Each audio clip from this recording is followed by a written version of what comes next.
जाया करते हैं, अक्सर दुनिया में लोग समय में चक्कर खाया करते हैं। लेकिन कुछ ऐसे होते हैं इतिहास बनाया करते हैं। ये उसी वीर इतिहास पुरुष का अनुपम अमर कहानी है, जो रक्त कणों से लिखी गई, जिसकी जय हिंद निशानी है। श्रद्धेय आयोजन के अध्यक्ष महोदय, आदरणीय प्राचार्य महोदय, सम्माननीय व्याख्यातागण और मेरे प्यारे दोस्तों, एक सुनहरे भारत की कल्पना मन में लेकर मैं अंकित कुमार बिहार के मध्य में स्थित भगवान बुद्ध और महावीर के पावन धरती और अति सुंदर जिला वैशाली से आप सबका इस समारोह में उपस्थित होने पर हार्दिक अभिनंदन और वंदन करता हूं। सर्वप्रथम संविधान के स्वर्णकार, जिन्हें 9 भाषाओं का ज्ञान था, जिनके पास 30 से ज्यादा प्रकार की डिग्रियां थी, पहले वो भारतीय जिन्होंने विदेश में अर्थशास्त्र में पीएचडी की, अपनी प्रतिभा और दृढ़ संकल्प के दम पर स्वयं का मार्ग तय किया। ऐसी दिग्गज हस्ती डॉक्टर भीमराव अंबेडकर की 134वीं जयंती के उपलक्ष्य में मैं अंकित कुमार उनके चरणों में श्रद्धा रूपी सुमन अर्पित करते हुए उन्हें कोटि कोटि नमन करता हूं। 14 अप्रैल का दिन प्रत्येक वर्ष भारत में ही नहीं बल्कि पूरे विश्व में मनाया जाता है। इसका एकमात्र कारण बाबा साहेब का महान सोच, कर्मठ व्यक्तित्व और जो केवल भारतीयों के लिए नहीं बल्कि पूरे विश्व के लिए प्रेरणादायक रहा।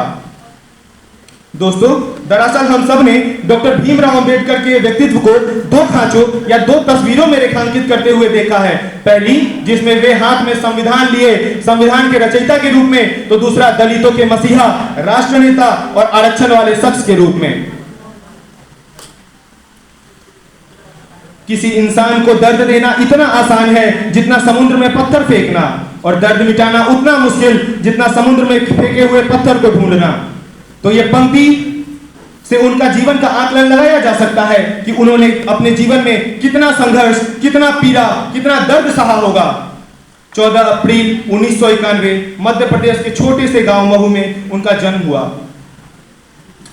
उनकी माता का नाम भीमाबाई और पिता का नाम रामजी मालोजी सकपाल था। वे महार जाति से ताल्लुक रखते थे, इसीलिए उन्हें निचली जाति का मानते थे।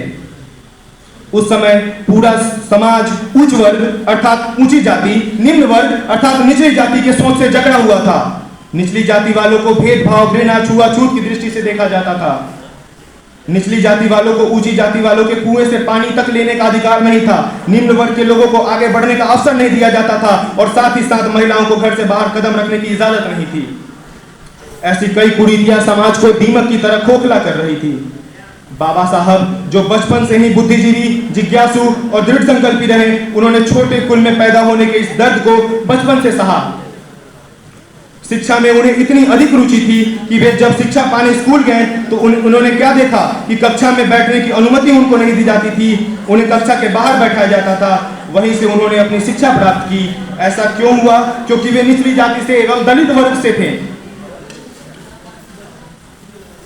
अगर उन्हें प्यास लग जाता था तो अपनी प्यास बुझाने के लिए उन्हें चपरासी का इंतजार करना पड़ता था। खुद से पानी तक नहीं ले सकते थे क्योंकि वे अछूत थे। ऐसी कई चीजों का, भेदभाव का सामना उन्हें करना पड़ा। इस दर्द का चुभन उनके अंतर्मन को झिंझोर देती थी।